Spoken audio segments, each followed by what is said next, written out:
नमस्कार विद्यार्थी मित्रांनो, मी गुरुवर्य जीवन देशमुख अकोला.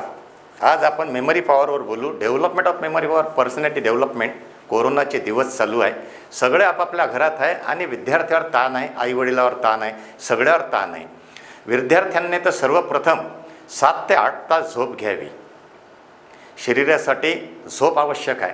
त्यानंतर तुम्ही प्राणायाम करा, अनुलोम विलोम करा.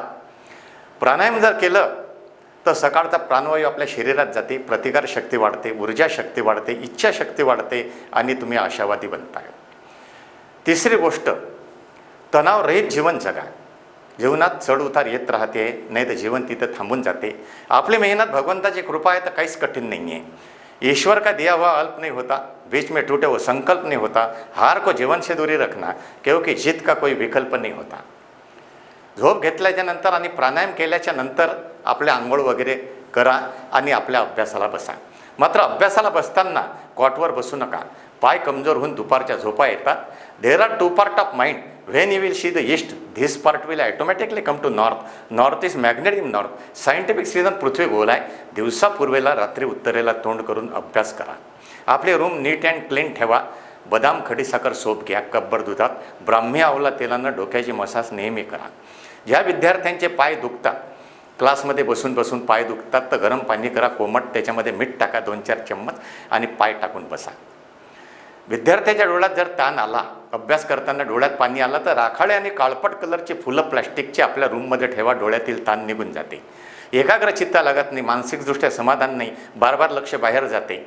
एक डार्क ब्लू कलरची फुलं आणा, निळ्या रंगाचे प्लॅस्टिकचे तुमच्या रूममध्ये ठेवा. एकाग्र चित्त लागते. मात्र ब्राह्मी आवला तेलानं डोक्याची मसाज ही करायची आहे. आईवडिलांनी त्यांना हिंमत द्यायची आहे आणि मिळून मिसळून आपला अभ्यास झाल्याच्या नंतर इनडोअर गेम खेळा. कॅरम असला तर कॅरम खेळा. लहान मुलं जर घरात असले तर त्यांच्यासोबत रमा. आईवडिलांच्या सोबत गप्पा करा. जुने जे अल्बम आहे आईवडिलांच्या लग्नाचे, ते अल्बम पहा, की जुने किल्ले पहा, किल्ल्याची माहिती घ्या. ई लर्निंग असते आहे. आपल्या नेटवर जो अभ्यास आपले सर देऊन राहिले, ट्युशन क्लासेसवाले देऊन राहिलेले आहे, तो अभ्यास करा आणि मिळून मिसळून राहा. आता या कोरोनामुळे एक फायदा असा झाला आहे की सगळे घरात आहे. हायवेला जे फुलझाडं आहेत त्यांना फुलं यायला लागलेलं आहे. दूरचे डोंगर दिसायला लागलेले आहे. घरचं खाणं चाललेलं आहे. सुसंस्कारमय जीवन कसं असते हे आता समजलं, कसं आपण जगावं आहे. बाहेरचं खाणं पिणं बंद झालं आणि घरचं खाल्ल्यामुळे तब्येती चांगल्या राहून राहिलेल्या आहे. संयुक्त कुटुंब हे कधी चांगलं आहे, विभक्त कुटुंब चांगलं नाही आहे. तसंही माणसांना घरी राहायला टाईम नव्हता आहे. तसेच आता आईला तर केव्हा आराम नाही आहे. तिथं 12ही महिने आपले चालू राहते आहे. तुमच्या सेवेत आपले एक प्रकारचं आहे. नवीन काही मुलींच्या मी नम्र विनंती करतो मुलींना की काही करायला तुम्ही शिका. नवीन वस्तू करायला शिका, कारण तुमच्याजवळ टाईम आहे. आणि हसत खेळत आयुष्य जगा. हे जे दिवस आहे कोरोनाचे हे निघून जाती नाही, काही राहत नाही आहे. टेन्शन फ्री लाईफ जगा. हसत खेळत लाईफ. हसल्यानं 3 मिनिट आयुष्य वाढते, टेन्शननं 1.5 मिनिट कमी होते, रडल्यानं मन हलकं होते, आंसू 2 निघतात. एक सुखाचा आणि दुःखाचा आहे. हर जज्बात को जुबान नहीं मिलती, हर आरज़ू को दुआ नहीं मिलती, मुस्कान बनाए रखो तो दुनिया एक साथ, वरना आंसू आंखों में पना नहीं मिलती. तेही आंसू थांबत नाही ना, काही नाही आहे. हसत खेळत, हसायला काही पैसे लागत नाही. अगर जर फोटो काढताना त्यांनी सांगितलं की 1 मिनिट प्लीज, 1 सेकंद प्लीज, 1 मिनिटानं, 1 सेकंदानं, 5 सेकंदानं जर फोटो चांगला निघते हसल्यानं, तर आयुष्यभर हसल्यानं तब्येत का नाही चांगली राहणार आहे. मला एक सांगावं, हसायला पैसे लागतात का? अजिबात पैसे लागत नाही, फुकटचं औषध आहे. तब्येती चांगल्या राहतात आहे. म्हणून सांगा बरं, राक्षस लोकांच्या तब्येती कशाने चांगल्या होत्या? ते निव्वळ हसत जात. भलाही ते लढाईत मरत, पण हसायचा गुणधर्म सोडला नाही आहे.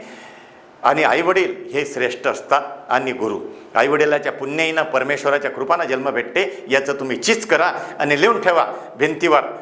IPS, IS, MBBS, MS जी डिग्री पाहिजे, ऑर्थोपेडिक सर्जन, नवजात शिशु तज्ज्ञ, ज्या तुम्हाला डिग्र्या पाहिजे आहे, ॲडव्होकेट, इंजिनिअरिंग, ME, MS, जे तुम्हाला डिग्र्या पाहिजे आहे त्या डिग्र्या भिंतीवर लिहून ठेवा आणि त्याच्यावर नेहमी लक्ष देत जा. आणि आईबाबाला सांगा, बाबा तुम्ही घाबरू नका, आई काळजी करू नको, मी हा बनणार आहे, मी तुम्हाला बनवून दाखवत आहे. है अगर हौसले तेरे बुलंद तो डरने की क्या बात है, हार जीत अपने हाथ में नहीं है, कोशिश तो तेरे साथ है. कोशिश करायला काही वांधा नाही आहे. सुख आहे, दुःख आहे, दिवस आहे, रात्र आहे, गरीब आहे, श्रीमंत आहे. रात्र असली की दिवस हे निघणारच आहे. फक्त हिम्मत तुम्ही हरू नका. हाँ, चढ़ उतार जीवनात येत राहते. जिंदगी की राहों में ऐसे भी मोड़ आते हैं, सावन के साथ पतझड़ भी चले आते हैं, समुंदर की रेत में मोती भी मिल जाते हैं. जो उन्हें ढूंढ लेते हैं वही जिंदगी जी लेते हैं. बिलकुल काहीच कठीण नाही आहे. मला एक सांगा, पुस्तकं लिहिणारा लिहू शकते, वाचणारा का वाचत नाही हो? तुम्ही आत्मज्ञान ज्ञान जे आहे ते आत्मसात करत नाही आहे. गाईला जर विचारलं तुझं वासरू कुठं आहे तर गाय सांगत नाही. बाईला जर विचारलं तुझा मुलगा कुठं आहे तर म्हणे तो खेळून राहिला. मग ज्ञान कोणाला आहे? बुद्धी कोणाला आहे? आपल्याला आहे. जनावरांना बुद्धी नाही आहे. मात्र ते जनावरच आजकाल पुढे गेले माणसाच्या. एक उदाहरण देतो. छोटा बच्चा बोलता है अपने घर में बिल्ली लाओ. पहा, आपल्यापेक्षा जनावर किती हुशार आहेत. छोटा बच्चा बोलता है बिल्ली लाओ, बिल्ली लाते, घर में उछल कूद करती, मस्ती करती, घर में झगड़े हो जाते हैं. उनकी मिसेज बोलती है कि भाई ये घर में बिल्ली नहीं चाहिए, ये बिल्ली को छोड़ कर आओ. वो जाता, बिल्ली को छोड़ देता. थोड़ी देर के बाद में बिल्ली घर में चली आती. अजी बोले कहाँ छोड़ा था? ये बिल्ली तुम्हारे पहले घर में आ गई, बाजार में जाकर छोड़ो. वो बाजार में जाकर बिल्ली को छोड़ देता. वो उसके आने के पहले बिल्ली घर में वापस आती. एक काम करो, बोले छोटा स्कूल में गया है, वो आने के पहले ये बिल्ली जंगल में छोड़ कर आओ. पोते के अंदर ले लो, गोनपाट के अंदर मुंह बंद करो और जंगल में जाकर छोड़ कर आओ. वो बिल्ली को जंगल में जाकर छोड़ देता. आधे घंटे के बाद उसका फ़ोन आता. हेलो, मैं बोल रहा हूँ. वो बिल्ली घर को वापस आई क्या? हाँ. बोले बिल्ली तो कब के घर को वापस आ गई, आराम कर रही. तुम क्या कर रही जंगल में घूमकर? अजी बोले एक काम कर ले, वो बिल्ली को वापस भेज दे, मैं रस्ता भूल गया. याला रस्ता दिसत नाही आणि मांजर घरी आली. म्हणजे प्राण्याला किती मोठी हे आहे, ज्ञान आहे त्याला, किती मोठा त्याचा आत्मविश्वास आहे की आपण घरी बरोबर ह्या रस्त्याने आलो, ह्याच रस्त्याने आपण गेलो. म्हणून सांगतो आहे की ज्ञान हे आत्मसात करा. काहीच कठीण नाही आहे. आपल्या गुरुला नमस्कार करत जा. गुरु हे श्रेष्ठ असतात. आईवडील हे श्रेष्ठ असतात. केव्हाही त्यांना 7 समुद्राची शाही केली, जंगलाचा लाकडाचा पेन केला तर गुरुचं महात्मा लिहिल्या जात नाही. गुरु असते, अंधाराकडून प्रकाशाकडे नेतात. तुम्ही जर सगळेच पास झाले, सगळेच जर तुम्ही डॉक्टर केला लागले, इंजिनिअरिंगला लागले, तर गुरुला पहिला आनंद होते पेपर पाहता बरोबर, अरे हा तर माझा विद्यार्थी आहे, यानं तर जीवन चांगलं घडवलं. नंतर आईवडिलांना तिसऱ्याला अजिबात होत नाही. चांगले दिवसमान आहे, चांगले करा. हाय कोरोनाचं संकट निघून जाईने, कधी राहत नाही आहे. आत्मविश्वास प्रकट करा. तुम्ही तुमच्या अंगात जर आत्मबल आहे तर कोरोना तर पळून जाईल. म्हणून मी एक कविता पण त्याच्यात म्हटलं होतं कि महामारी है कोरोना, किस बात से डरोना, बैठो घरों में अपने, किस बात से डरोना. महामारी है कोरोना. आपल्या घरात राहा, शांततेनं राहा, हात धुत जा. बाहेर गेलं तर तुम्ही मास्क वगैरे वापरा. सगळे डॉक्टर जे आहेत, पॅरामेडिकल स्टाफ, नर्स, तुमचे ड्रायव्हर, ॲम्ब्युलन्सचे, पोलीस विभाग, सगळे मेहनत करायला लागलेले आहे. आणि वाढती संख्या आहे, कमी नाही होऊन राहिलेली आहे. आपण एक होप करा म्हणा की हे जे संकट आहे परमेश्वरा, हे गजानन महाराजा, हे संकट दूर कर, हे भोलेनाथ, हे संकट तू दूर कर. आणि संकट दूर होऊन जाते. शिकायला असल्यानंतर बाहेर कशी आठवण येते आई वडिलांची. आता तर तुम्ही घरातच आहे. संस्कारमय जीवन घडवा. कारण आणि आई वडिलांना एक नम्र विनंती, हात जोडून नम्र विनंती आहे, पैसे आदल्याच्या पाठीमागे लागू नका. संतती संपत्ती आहे. हे जे वर्ष आहे हे फक्त सुखानं जगायचं आहे. दिवाळीपर्यंत शांतता राखा. बिलकुल त्यांचं मनोधैर्य वाढवा. विद्यार्थी खचलेले आहेत, त्यांचं मनोधैर्य वाढवा. संतती संपत्ती आहे, संपत्ती विनाशकारी आहे. म्हणून तुकाराम महाराज नेहमी म्हणतात, अपुल्या हिता असे जो जागता, धन्य माता पिता तयाची आहे. कुळी कन्या पुत्र होते जे सात्विक, तयाचा हरिक वाटे देवा. गीता भागवत करीती श्रवण, अखंड चिंतन विठोबाचे. तुका म्हणे माझं घडो त्याची सेवा, परी माझ्या दैवा पार नाही. पत्नी पुत्र धन यश आणि पती हे नशिबानंच घ्यावे लागतात. संकट काळात मदत करा, एक दुसऱ्याला मदत करा. कसे दिवस होते आणि कसे नाही. मला तर आमचा जमाना आठवते आहे. आई नेहमी सांगायचं बाहेरचा खाऊ नका, घरी येत जा, घरचा डब्बा द्यायची, घरचाच डब्बा जेवायची. मात्र संयुक्त कुटुंब होतं. आणि संयुक्त कुटुंबाचं आजकाल तर सिरियल चालू आहे. धर्म विद्यार्थ्यांनी त्या सिरियल पहा ना, महाभारत पहा, रामायण पहा.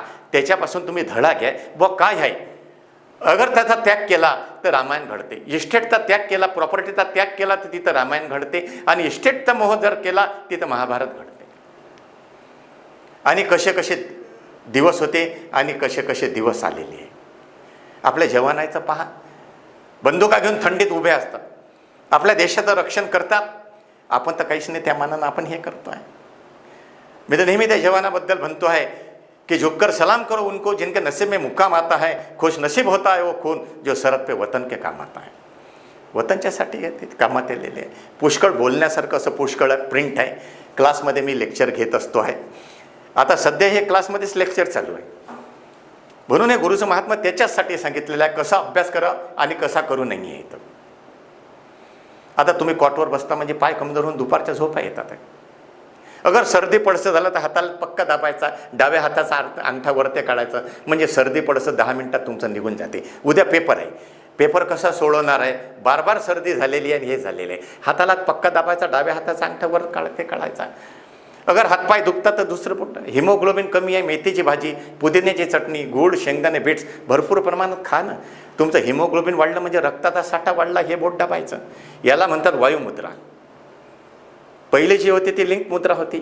कान ठणकते, कानात पाणी जाते, बहिरेपणा येते, पस होते, कापसाचे बोळे लावतात. तिसऱ्या नंबरचं बोट दाबा. ज्याला ॲसिडिटी झाली, बार बार ॲसिडिटी, आम्लपित्त होते, एकावर एक 4 बोटं दाबायचे.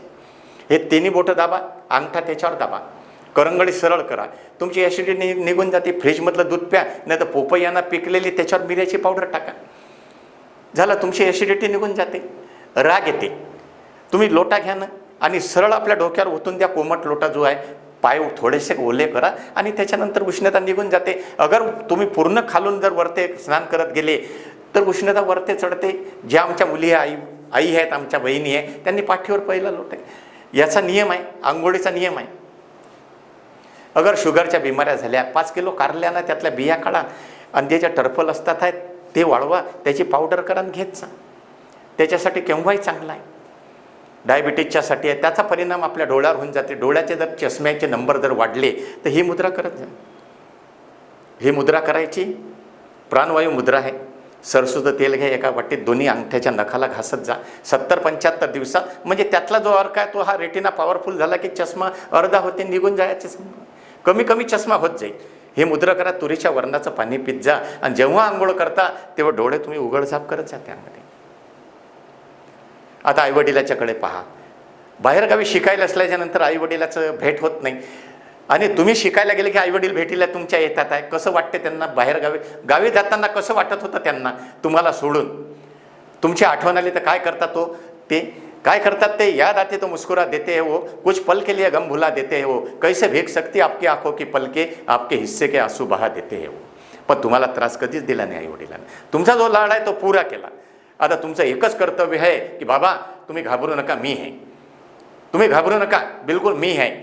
माझं कर्तव्य आहे, तुमचं कर्तव्य तुम्ही आता केलं. आता याच्या पुढे माझं कर्तव्य आहे, मी हा बनणार आहे. भिंतीवर लिहून ठेवा आणि तिथं बांध दाखवा. MBBS Mumbai, MS USA, ME लिहून ठेवा. IPS, IS अशा डिग्र्या लिहून ठेवा. मगच मी बोललो याच्या अगोदर, पुन्हा रिपीट केलं मी हे वाक्य की हा मी बनणार आहे.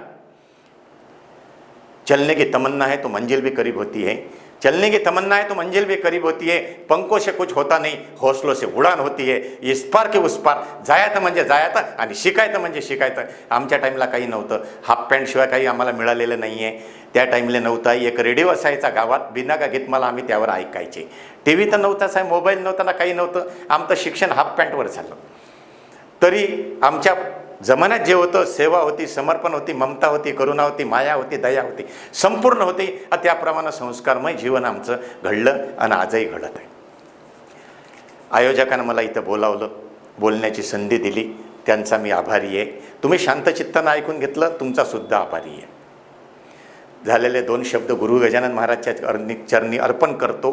तुम्हाला शंकराची शक्ती लागो तर मीराची भक्ती लागो, प्रभू रामचंद्राची मर्यादा लागो तर कुबेराची संपदा लागो, गणेशाची सिद्धी लागो तर चाणक्य बुद्धी लागो, शारदेसारखं ज्ञान लाभो तर कर्णासारखं दान लागो. तुमच्या जीवनात सुख संपत्ती भरो. आलेलं जे महामारीचं संकट आहे कोरोनाचं, हे लवकरात लवकर निघून जाओ, ईश्वर चरणी प्रार्थना करतो. लवकरात लवकर चांगल्या मार्कानं पास व्हा. नीटची JEEची परीक्षा पास व्हा आणि लवकरात लवकर नोकरी मिळो. शिखरे तुम्ही यशाची सर करत राहावी. मागे फिरून शुभेच्छा आमची स्मरावी. तुमच्या इच्छा आकांक्षाचा वेल गगनाला भिडू दे आणि आई भवानीच्या कृपेने तुमच्या जीवनात मनासारखं घडू दे.